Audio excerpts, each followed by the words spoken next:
Alors, qu'est-ce que ça veut dire, au fond, être musulman? C'est une question qui paraît simple, hein, mais en réalité, elle ouvre la porte à des interprétations bien plus profondes que ce qu'on imagine. On va explorer ensemble une analyse qui pourrait, franchement, bousculer pas mal d'idées reçues. Et pour commencer, on va se poser une question qui est assez directe. Les fameux 5 piliers de l'islam, qu'on nous présente toujours comme le socle de la pratique, est-ce qu'ils sont vraiment décrits comme ça, noir sur blanc, dans le Coran? Bon, la réponse qui vient tout de suite, c'est oui, bien sûr. Mais il y a une autre lecture qui est intéressante. Elle suggère que ces pratiques, comme la prière, le jeûne, l'aumône, oui, ce sont des devoirs très importants, ce qu'on appelle en arabe des faraïd, mais ce ne seraient pas les piliers qui définissent l'islam en tant que tel. Vous voyez la nuance? Ce sont des rituels, très bénéfiques certes, mais pas le cœur même de ce que signifie être musulman. Et cette vision, elle s'appuie sur l'analyse du docteur Khaled Al-Sayed Hassan. Selon lui, le Coran nous donne une définition complètement différente. Une définition qui ne repose pas sur une identité, quelque chose qu'on hérite, mais sur des actions, des choses qu'on fait. Alors, c'est quoi cette nouvelle définition? Allons voir ça de plus près. Et là, on touche au cœur du sujet. La différence est énorme. D'un côté, on a l'interprétation la plus répandue, l'islam c'est la soumission à Dieu, et l'iman c'est la foi, la croyance. D'accord. Mais si on retourne à la racine même des mots dans le Coran, le sens change radicalement. L'islam, ça devient l'acte d'offrir la paix, et l'iman, l'acte d'offrir la sécurité. Vous voyez, on passe d'un état d'esprit à une action concrète.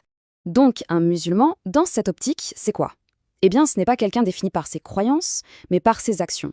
C'est la personne qui, par ses paroles et ses gestes, fait en sorte que les autres se sentent en paix.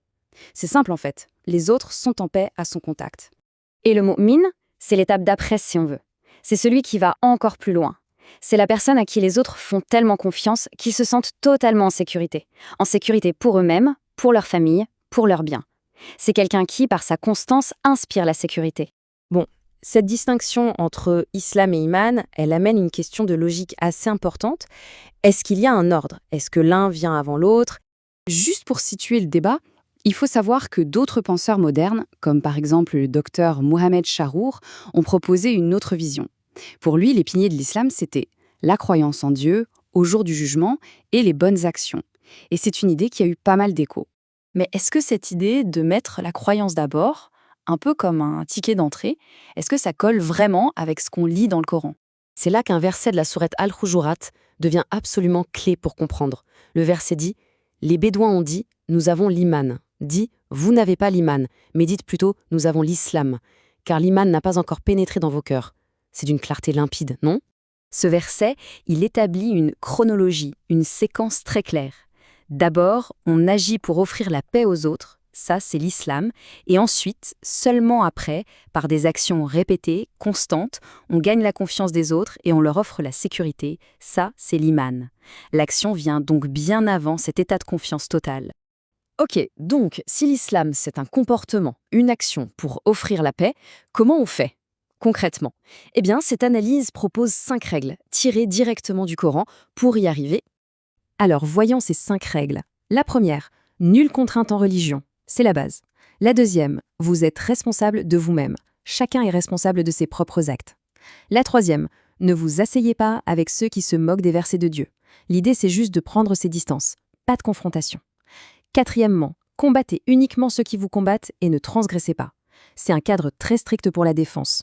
Et enfin, la cinquième, n'insultez pas les divinités des autres. Mis bout à bout, ça dessine un véritable mode d'emploi pour vivre en paix avec tout le monde.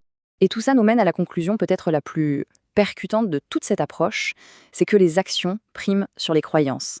D'ailleurs, le Coran le dit et le redit. Au moment des comptes, Dieu informera les gens de ce qu'ils croyaient, non, de ce qu'ils faisaient. Le point central, il est là.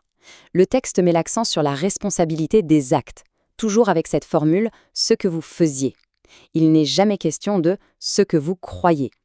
La redevabilité, elle porte sur le comportement, pas sur la doctrine intérieure. Et tenez-vous bien, pour appuyer ça, il y a un fait linguistique assez bluffant. Le mot arabe qui signifie credo, dogme, le mot akida, eh bien, il n'existe pas dans le Coran, pas une seule fois. Ce qui montre bien que l'importance est ailleurs. On termine donc avec une question qui ouvre des perspectives immenses. Si être musulman, c'est un comportement qui apporte la paix, et être mu'min, un comportement qui apporte la sécurité, alors est-ce que n'importe qui, vraiment n'importe qui, quelle que soit son étiquette, son origine, sa religion, ne pourrait pas, au fond, être un musulman ou un mu'min par ses actions? Ça laisse à réfléchir.